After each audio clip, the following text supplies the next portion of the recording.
Flowers TV ഇപ്പോൾ യൂട്യൂബിൽ പ്രേക്ഷകർക്ക് ലൈവായി കാണാം. ഉടൻ തന്നെ ഫ്ലവേഴ്സ് കോമഡി യൂട്യൂബ് ചാനലിൽ ജോയിൻ ചെയ്യുക. ബ്ലേഡ് മാഫിയക്കെതിരായ ഓപ്പറേഷൻ കുബേരയ്ക്ക് കാരണമായ കുടുംബം ബാങ്കിന്റെ കെണിയിൽപ്പെട്ട് ജപ്തി ഭീഷണിയിൽ. തൃശൂർ മിണാലൂർ സ്വദേശി ശ്രീലക്ഷ്മി പിവിയും അമ്മ ബിന്ദു വെങ്കടേശ്വരനുമാണ് ദുരിതത്തിലായത്. കുടുംബത്തിന്റെ പരാതിയിൽ സിറ്റി യൂണിയൻ ബാങ്കിനെതിരെ RBI പിഴ ചുമത്തിയതിലുള്ള പ്രതികാരമാണ് ജപ്തിയെന്ന് കുടുംബം ആരോപിക്കുന്നു. 24 എക്സ്ക്ലൂസീവ്.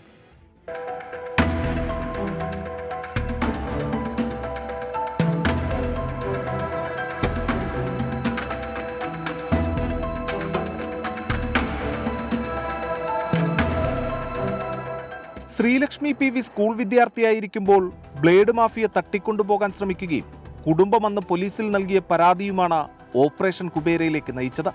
വർഷങ്ങൾക്കിപ്പുറം അതേ കുടുംബം ബാങ്കിന്റെ കെണിയിൽപ്പെട്ട് പെരുവഴിയിലിറങ്ങേണ്ട അവസ്ഥയിലാണ്. ജീവിതത്തിലെല്ലാം നഷ്ടപ്പെട്ട ശ്രീലക്ഷ്മി പഠനത്തിനൊടുവിൽ തിരുവമ്പാടി ക്ഷേത്രത്തിന് മുന്നിൽ കുടുംബം നടത്തിയിരുന്ന സംരംഭം ഏറ്റെടുത്തു. അച്ചാർ മുതൽ ഹോം മെയ്ഡ് ഉൽപ്പന്നങ്ങൾ വിറ്റ കട സോഷ്യൽ മീഡിയയുടെ സഹായത്തോടെ ഹിറ്റാക്കി. അതിൽ നിന്ന് കിട്ടിയ സമ്പാദ്യം സ്വരുക്കൂട്ടിയും സിറ്റി യൂണിയൻ ബാങ്കിന്റെ തൃശൂർ ശാഖയിൽ നിന്ന് 29.5 ലക്ഷം രൂപ വായ്പയെടുത്തും മിണാലൂരിൽ 5 സെന്റ് സ്ഥലവും വീടും വാങ്ങി. കോവിഡ് വന്നതോടെ മൊറട്ടോറിയം ലഭിച്ചു. പിന്നാലെ ചട്ടവിരുദ്ധമായി ബാങ്ക് അധിക പണം ഈടാക്കാൻ ശ്രമിച്ചു. ഇതിനെതിരെ RBIക്ക് പരാതി നൽകി. ബാങ്കിന് 10,000 രൂപ പിഴയിട്ടതോടെ പ്രതികാര നടപടികൾ തുടങ്ങി. ലോൺ തിരിച്ചടവ് മുടങ്ങിയെന്ന് ചൂണ്ടിക്കാട്ടി സർഫാസി ആക്ട് ഉപയോഗിച്ച് വീട് ലേലം ചെയ്യാനാണ് നീക്കം. ഇൻട്രസ്റ്റും പ്രിൻസിപ്പളും ഈക്വൽ കോമ്പണൻറ്റിൽ പോകണം.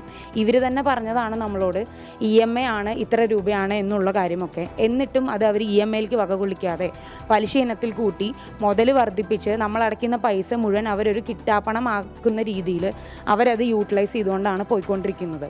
എന്നാൽ ഇതുവരെയും ഒരു EMI പോലും മുടങ്ങിയിട്ടില്ലെന്ന ബാങ്ക് ഇടപാട് രേഖകൾ തന്നെ വ്യക്തമാക്കുന്നു. അനധികൃതമായി EMI പെരുപ്പിച്ചു കാട്ടിയാണ് ബാങ്കിന്റെ ജപ്തി നടപടിയെന്നാണ് കുടുംബത്തിന്റെ പരാതി. പെരുവഴിയിലേക്ക് ഇറങ്ങേണ്ട അവസ്ഥയിലാണ് ശ്രീലക്ഷ്മിയും പ്രായമായ അമ്മയും. 24 തൃശൂർ.